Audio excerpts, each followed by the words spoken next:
Alright, let's go for another one. We're now in the Division 5, 12 Apopleptic Pikemen versus Plebuchets. So, League of Empires Division 5, it's another hideout game. So I'm just gonna, since it's hideout, I'm gonna do a little bit of fast forwarding here and there most likely. Let's just introduce the teams and the teams first and see how it plays out. Alright, starting with Plebuchets Pocket player, Stealth with the Cuman's Pocket. A good pocket for sure, fantastic cavalry moving faster throughout the ages, 5, 10 and 15%, and the only civilization that can build a second town center in the feudal age, which gives you a head start to the double TC boom, but also delays your castle age, so there's a risk to it. To the left side, Dynamite with the Ethiopians. Gonna play the archers role here together with humans somehow, maybe. Scouts, archers, knights, crossbows, who knows? But Ethiopians with that extra 100 food, 100 gold upon reaching each next age makes it a bit easier to pull off a full and fast castle with potentially fewer villagers. This ticker here shows the idle TC time. It's 4 now, it's quite low for most of the players. And finally, Applejack with the Saracens here in the teal. Also an archer civilization, but with an easier way of breaking through, especially palisade walls with the Saracens archers bonus against buildings, or gates for that matter. So that's a way a bonus that could be used to your advantage on Saracens, taking out enemy buildings even with feudal age archers, although that damage bonus got nerfed a few patches ago. Now for 12 AP, we have Britain's Pocket. For Ra, did I mess up the positions or something? Britain's Pocket, anyway. Usually Britons are found on the flank side because they'll be playing the archer's role. And extra range archers for Britons, as mentioned in the previous highlight gamecast here. Benbow with the Burgundians on the flank here. I mean, on Arena, you could say that with your stone walls, a fast Imperial with the Burgundians into their strong gunpowder units, for example, could come in handy. But I'm not sure how they'll perform flank. They have subpar archers, but they have fantastic eco for especially closed maps, of course, because they can go into double attack or ecotechs 1 age early. Then finally, Dynamite here. No, wait, I already talked about Dynamite. I've been looking wrongly. Yellow is in the middle, of course. Yellow Pocket. Okay, it's already almost 12 in the evening here. Burgundian's Pocket, of course. That explains things. Earlier Cavalier in the castle age for Burgundians also half price on all the stable techs, so cheaper Paladin and Cavalier. As a result, they don't get Bloodlights. Then it's Spanish flank for Jason Crease here with the red collar, who is got a long distance hunt now. Did he at least get Loom? Uh-oh. This is scary. If this gets noticed, he could be severely punished by the enemy scouts here. But for now, it seems like Applejack hasn't realized. So Spanish flank, Burgundian's Pocket, and Ra with the Britain's flank here. I'm gonna have to fast forward a little bit because hideout is so slow anyway. In the beginning anyway. Well, keep an eye on the idle TC here, maybe a little bit of scouting, see what they're up to as well. No, not too extensive scouting just yet, of course. The pockets especially don't need to worry too much about that.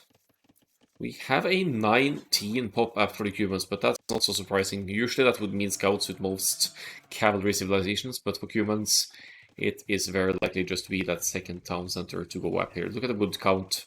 Should allow for a second TC as well. Oh. Dropping a second lumber camp though, that's going to make it a bit tight to afford that second TC right away. I feel like you could have dropped the second lumber camp and just dropped the second fuel HTC instead, but just my personal preference, of course. Thanks for the follow, Simonu. Looks like our Spanish friend here is with some idle worker time as well. But he's on stone, he's gonna drop a castle and go for the conquistadors here, most likely. I'm still fast forwarding because usually hideout will be more of a fast castle style play.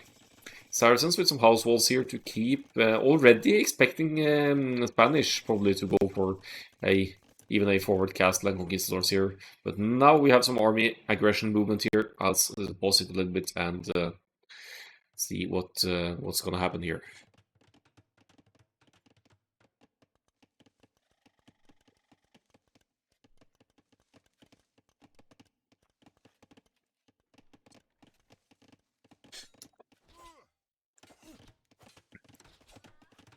So what's kind of good for Applejack here is that if Applejack succeeds to break through here, he could easily deny Spanish of gold, or he could move further back into the base to delay the deny the stone, so that delays the Spanish castle as well. We have Benbow with the Burgundians up to the castle age now. Has the feudal age technologies, and don't see where he got them, when he got them. Hopefully on the way to the feudal age. While Jason Crease here with the faster building Spanish builders is scrambling App Tower to kind of cover the gold here. But the Archer Saracens will break through, and it is indeed feudal age aggression from Applejack here, causing lots of idle time on the Spanish. Loom is in though, so the builders at least won't die as easily. You don't need to move back here if you're Applejack. Actually, you could just position your archers underneath the tower in a way that the tower can't hit your archers, and then you just take out the tower. And it goes quicker as well, being Saracens with that buildings bonus. But it looks like there's some action to the north as well with the Ethiopians, the Dainomite getting some hits in on the Britain's player here now. So feudal age aggression from Dainomite as well.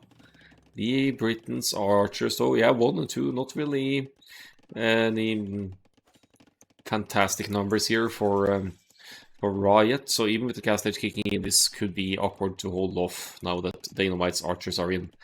It looks like strong forwards from both sides for Plebuchets here now. Spanish in the castle age though, but does Jason Crease have stone for castle? Nope. It's actually missing 300 stone for castle, so that's huge. If you had the resources for it, you could drop a castle now, being Jason Crease, but that's not quite the case. 3 villagers dead for Ra as well, and that is a number that could increase as well. Feudal age aggression there on hideout for feudal age for all of them, in fact, because stealth for us for the humans is committing to the feudal age boom here, and that's why the villager talent is so high as well. 2 town centers, presumably both producing here. Yeah.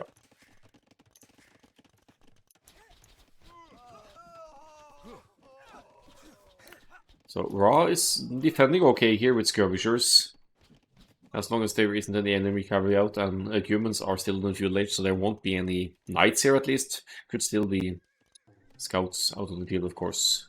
Benbow is out with the knights now, and since Benbow is in the castle age with some appropriate upgrades here, could get some good engagements against the Dainomite's archers, but right now only 5 knights and only +1 defense. That's something that faster firing Ethiopians archers, feudal age archers in mass can still to some extent deal with. You'll see them taking out at least a couple of knights here.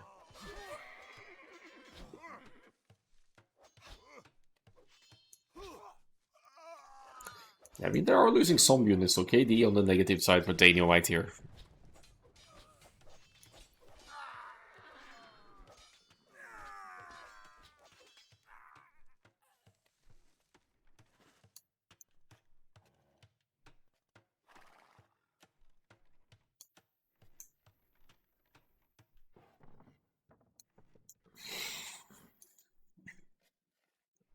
Alright, so our Spanish friend has a castle up now. Castle on the stone, I think I kinda like that. If you think about more castles, you could just mining camp this stone, and you'll have stone for your next castle. But with the castle up, you might want to get production going as well and pump out some conquistadors here. Second TC going up as well, nice. Extending the economy here. Covering both the woodland and the stone in the back as well. Applejack is now unaware of this castle, and he'll ready to turn right back. Good reaction. Good reaction for sure. So, in one way, the feudal age aggression has paid off for Plebuchets. They've established a villager lead, and for that matter, a military lead. The setback for them is that they have been 1 HP high. They're going to the castle age now, though, so maybe it won't matter as much. Cavalier on the way for Benbow here. In a way, that's the equivalent of getting Bloodlines as Burgundians, because Burgundians don't get it, but with Cavalier they get 120. It's half price for Burgundians to get Cavalier and Paladin, all that as well, so only 150 food, 150 gold for Cavalier, which they have access to in the castle age. Second armor upgrade going in as well. This is going to be dangerous for the small, still feudal age archer masses of the Plebuchets here. This game could turn around. Castle for the humans in a nice spot here. See, thinking about the Kipchaks, should probably be playing the cavalry role this game. This should be an easy walling behind for Stelforus. You never know, but yeah, just a palisade gate to keep those guys out. Overcommitting here, you actually only need 1 or 2 villagers here, but Castle ranges it as well, so Cavaliers definitely need to pull away. Jason Crease in full boom mode here now with this castle, yes, protecting his stone over here, but this area is still very much open.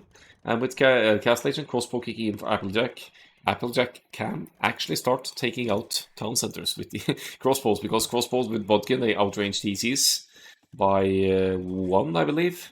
TCs have 6 range, while crossbows with Bodkin will have an 7 total. Ballistics for Stelforus, so he is going to play the Kipchaks here. Wow! Full-on archers and Kipchaks play here. I'd 100% expect the humans to go for the cavalry line here, because they simply have better Knights, Cavalier and Paladin than the Burgundians do.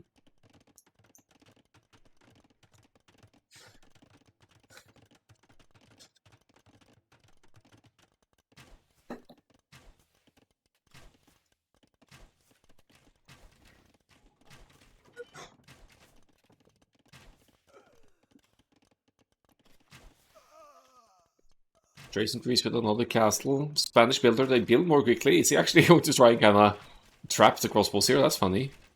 He has to garrison the town center though.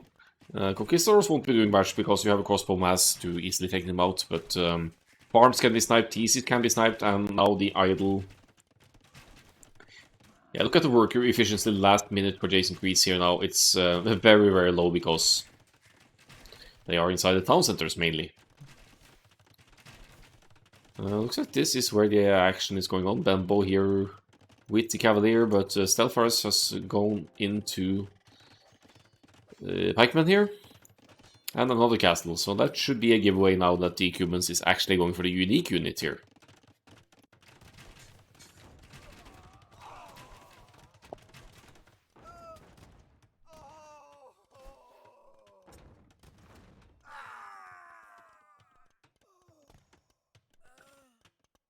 Yeah, crossbow numbers diminishing here now. Another castle. Oh, the trap! Nice work, Jason Crease.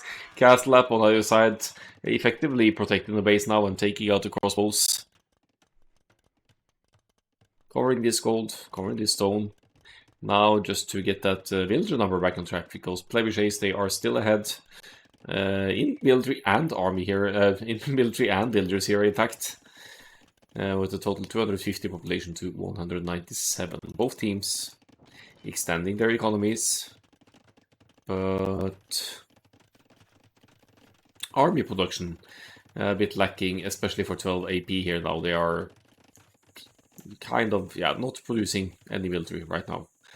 Housed for Benbow doesn't help, of course. But they've been subject to early feudal age aggression and they've sort of survived it. But now they're gonna find themselves in a pickle again with the enemy side massing lots of more units overall here. Cuban's economy, of course, very strong with the second feudal age TC paying off for Benbow being completely untouched here. And to the Kipchaks, they think they have Bloodlines as well. Yep. So Bloodlines, Bodkin Arrow, Ballistics was researched quite early for Stelforus here. And it's going to go for some raids here together with Daniel White here now.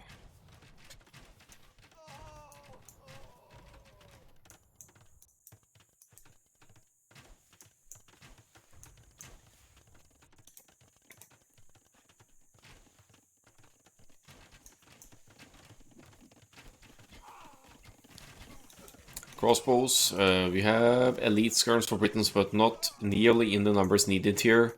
That's a collected, how much? 40-50 army here to push Ra's side here. They're really gonna incapacitate Britons here with the purple player Ra, with the Britons here trying to scramble up a siege workshop, but the mobility of the keep check here is going to make that difficult as well. They just snipe that foundation is just like that. Oh, look at how he positions the keep checks. That's going to be so many builders down for Ra now. So many, they can't escape. They've been blocked. They've been completely blocked on the Eco KD here.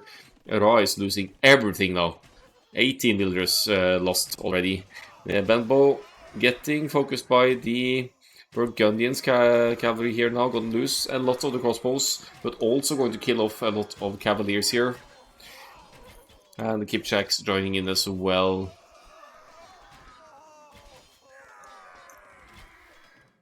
Okay, that's a good engagement for Benbow's fully upgraded Castle Age Cavalier for the Burgundians here. Now come the pikes from Stealthers. They're still in the lead though, with 4,900 something here.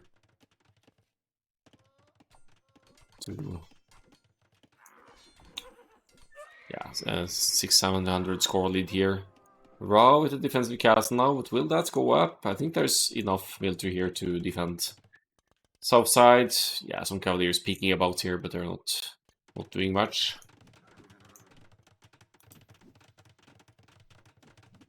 Ooh, the Saracens. Camels now for Applejack. I like that. Saracens have fantastic camels. They have a bonus applying to the camels in the Castle Age now, giving them extra hit points. And in this case, Applejack is actually using them for raiding purposes.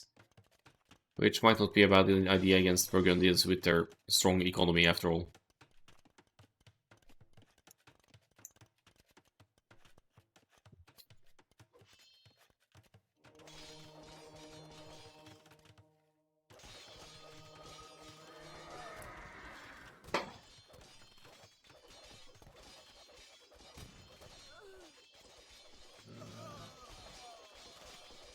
Castle attempt here for Benbow, but that's going to stay there for a while. I think we just had a player, humans reaching the Imperial Age. That's just ridiculous at this point. Committing to the keep check, elite Kirkchap getting conscription to boost the army numbers as well. And 283 to 210 builders here for Plebuchets. They're dominating in the eco department. And also I think humans with their speed and their fast firing rate might not be a half bad counter to the conquistadors, but I guess we'll see that soon enough.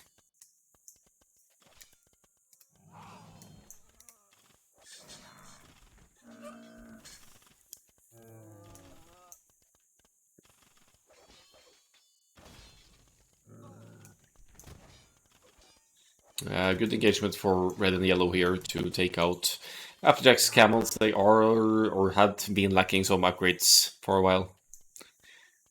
12 AP clan hype, indeed. We'll be getting the 12 angry pikemen after this one as well. That's one division up.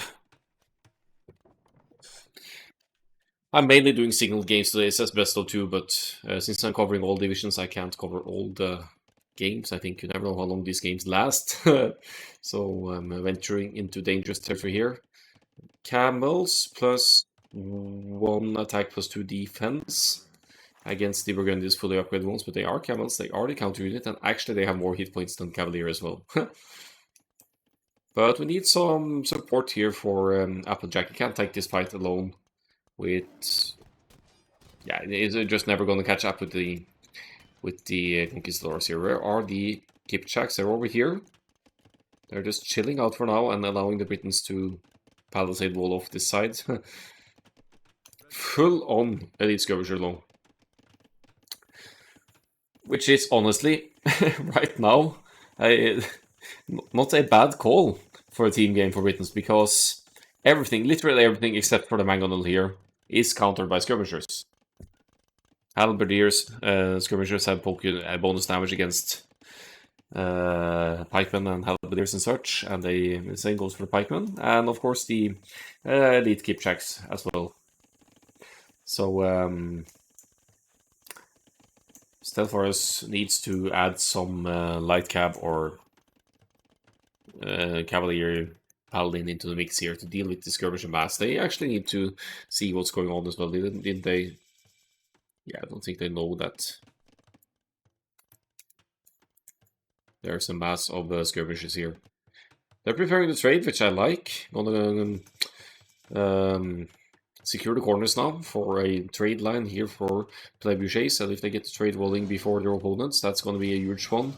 They are also in the Imperial Age, all of them with 12 IP only with Benbow in the Imperial Age. Paladin is on the way in, but look at the upgrade here. It's 2.5 minutes to go. It's been forced into a fight here, and it's going to lose lots of numbers before Paladin can kick in.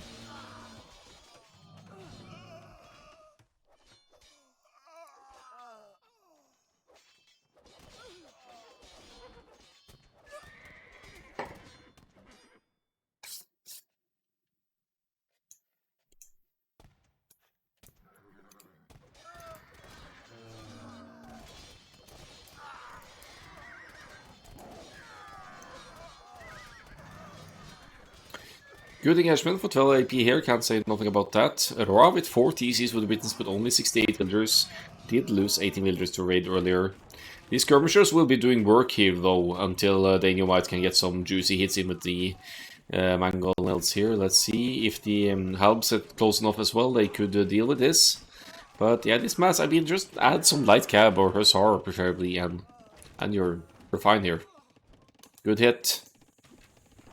Castle's gonna put a stopper to things though. But with trade about to go up and the corners secured, Plebuchets will have consistent gold access, and L12 AP will not, and they still have 2 players only in the cast age. Yeah, nice split. Right hand side, the pressure is being kept up here by Benbow and Jason Kreese. But if you look at these tides, this is the first time 12 AP are doing any significant damage at all. Getting some villager kills here for sure. 9 villagers killed by Jason Kreese now. You can tell Ra does ballet.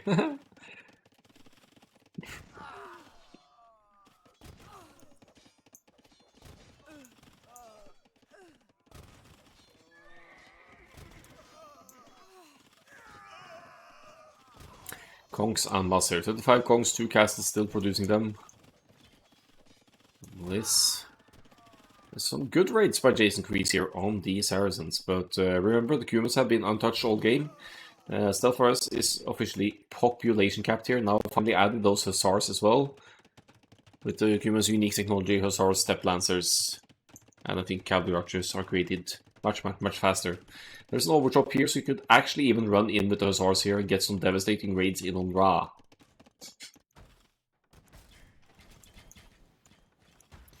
Treb is out for against Plebuchets here for 12 AP, so they're going to take that 1 TC outside of here at least. Jason Kreese now going into the tech switch with the Spanish here, a couple of stables going up. Thinking light cav raids potentially.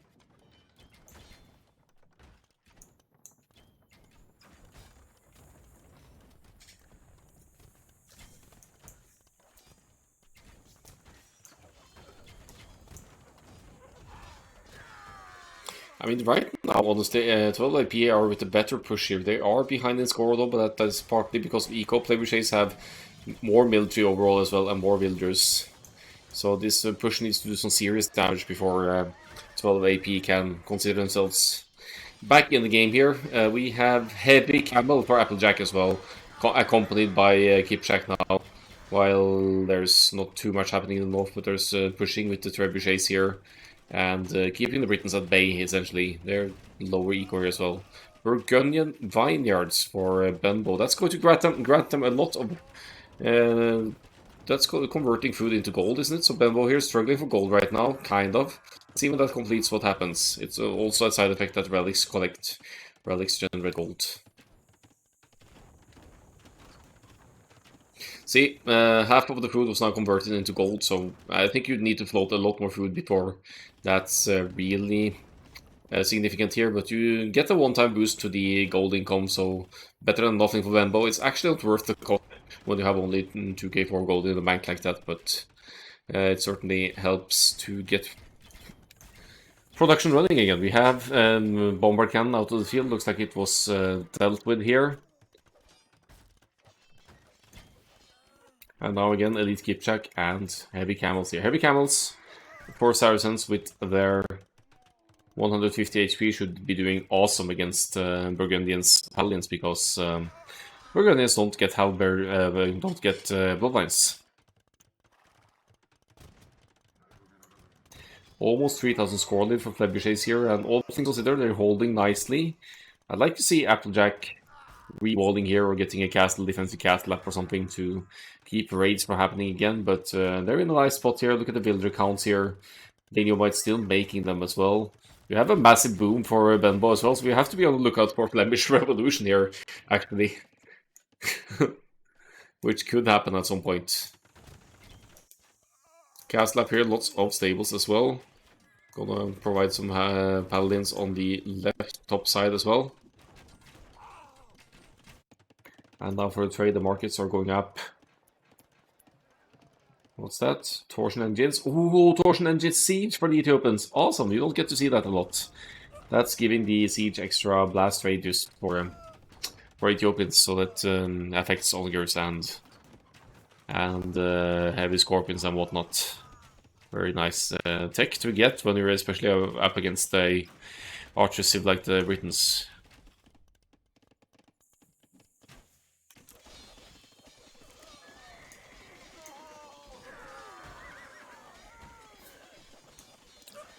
Alright, so heavy camels need to clean up here again. What's that? Where are you going?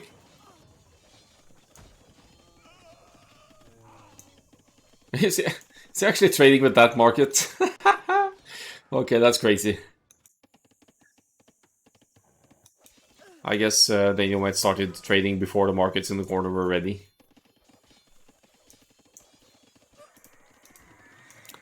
Heavy camels seem to be doing fine here. The Burgundians castle to be pressured down here with some green trebs out and about here. Light, no, hussars, and then still 29 of these skipjacks and producing quite a bit more of them for stealth auras.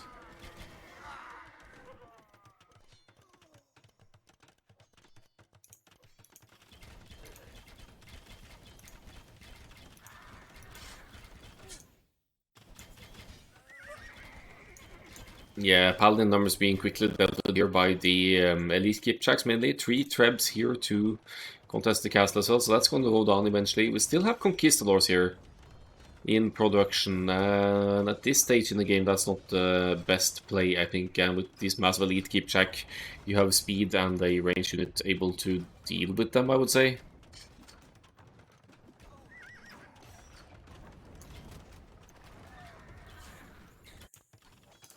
This castle has been denied of the Britons. Now Paladins on this side now. The Benbow is doing a great job as a pocket here, has presence on both sides and trying to help out. But now we have the torsion engines on the gears for Daniel White here. And if Daniel White can settle the trade to fix the trade to go to the corners as well, it's going to have fluent gold access for more siege weapons. Halb's doing great work here for Daniel White as well. Has full infantry upgrades as far as it goes here, I think, at least in terms of attack, which is the most significant in melee fighting. Stealth Wars with the masses of hussars here as well, and some halberdiers to trade. Yeah, they're gaining some ground. They're gaining some ground on this side now, pushing the Britons even further back here. Some raids from Benbow here as well, but with the Saracens heavy camels in, it's going to be hard to keep pushing here. Benbow calls to GG, and the win goes to Plebuchets here. In a solid performance, most created 128 paladins, no less, and 97 halberdiers for Daniel White. Let's see for the statistics.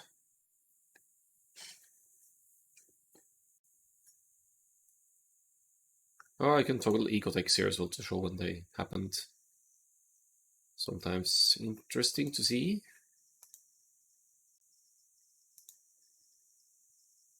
And we can split up eco and military graphs here as well.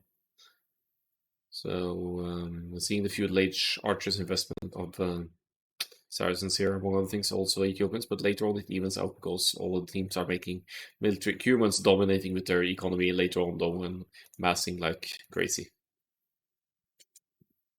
New Capture Age, new release today. So it seems to have helped the performance a little bit. It's very smooth for only one, but team games has always been an issue and still will be, I think. Burgundians with the highest KD here, so good job at that. Made 167 military total. The economy is strong for Cumans and Burgundians as well. Two strong pocket sibs, Saracens and Ethiopians. In the end, though, they're better villager and army flow for Plebuchets.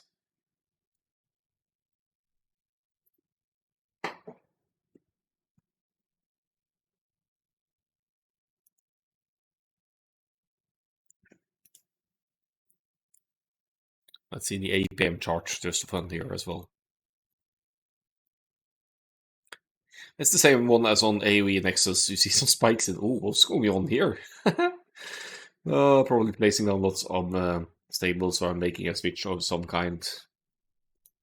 Alright.